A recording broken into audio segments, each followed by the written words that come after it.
electronically, election of co-chairs. This is happening basically well, it should happen anyway, but it's basically happening because my commission will end in January, and I'm not looking at picking it up again. I've been here for 15 years, and I hope, as and all of you will be getting a letter, I hope that mine, as well as my fellow commissioners who came before all of you, work real hard to bring the commission to where it is today, and to the city to where it is today. And it's time. Yeah, I hope. I mean, you're a key player. You hate to pull a piece out of the puzzle. You know? Well, I mean, if you could just. I hope my services can be used elsewhere. So that's why we'll pick new co-chairs. My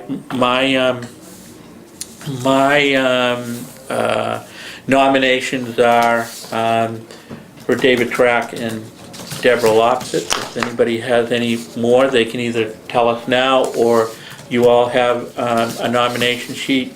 Write them down, send them to me. I will put together a ballot that we'll do next month, and we'll go from there. As a sidelight to that, congratulate David Martell and David Moyson. They were both reconfirmed for through 2013. Yes. If anybody can. Like I said a year ago when I joined this, I really didn't know what I was stepping into.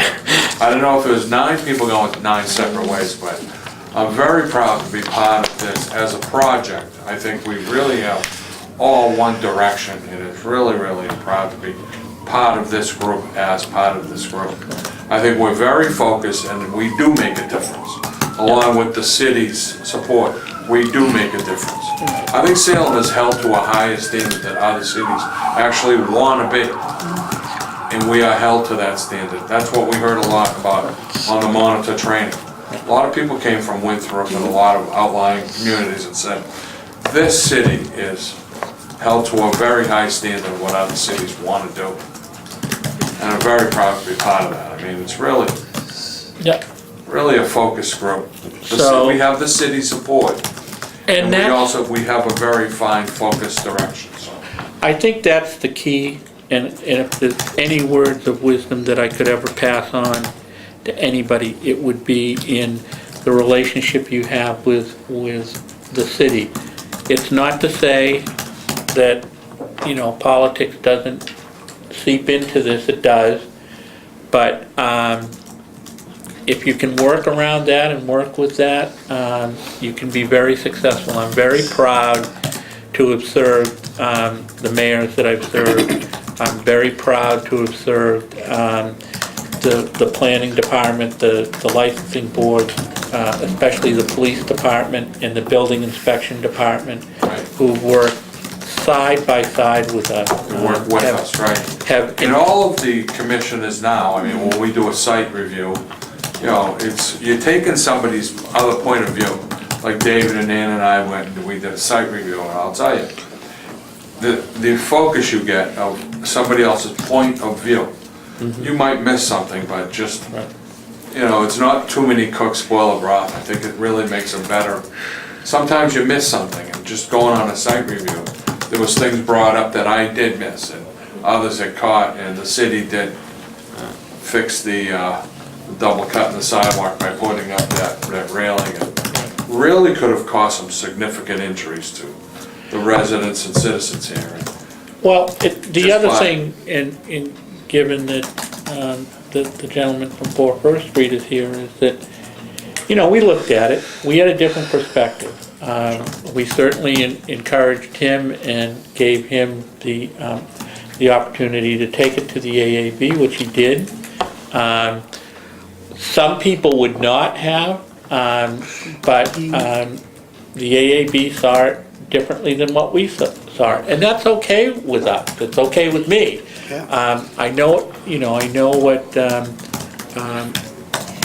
my job has been over the years, and I hope I do it to the best Right. possible ability, but it doesn't mean that somebody else can't have a different perspective Oh, absolutely, like being that I part can of the have. Independent Living Center. I'm part of a peer group of newly disabled residents, and what they find in roadblocks and stumbling blocks for them, I'm able to present to the commission here into the city that we wouldn't see. We could say what, like entertainment. Entertainment for me isn't entertainment for everybody. Could be bowling, it could be the movies, it could be different things. Now, to have these people not have a 100% lifestyle is really kind of sad because of roadblocks that are put up. Just whether it's inherent because of grandfathering of the buildings here. But a lot of people, if it's brought up and noticed, it does get resolved. But the other thing I wanted to point out that most importantly is that, especially with the current commissioners, is that I don't want any of you to feel like you don't, you're not an integral part of the commission because you may not be working as actively as either myself or some of the other commissioners. Your time will come, and then you may be sorry about it. But the point is that you all bring to this table, and I think that the mayor has recognized the fact that you all bring to this table some very specific skills that carry the work of the commission forward, but also carry the accessibility work of the city forward, that needs to be approached and done. And we, like I said, there are areas that we really haven't touched on a whole lot, and maybe we will. Yeah, before you close, well, before,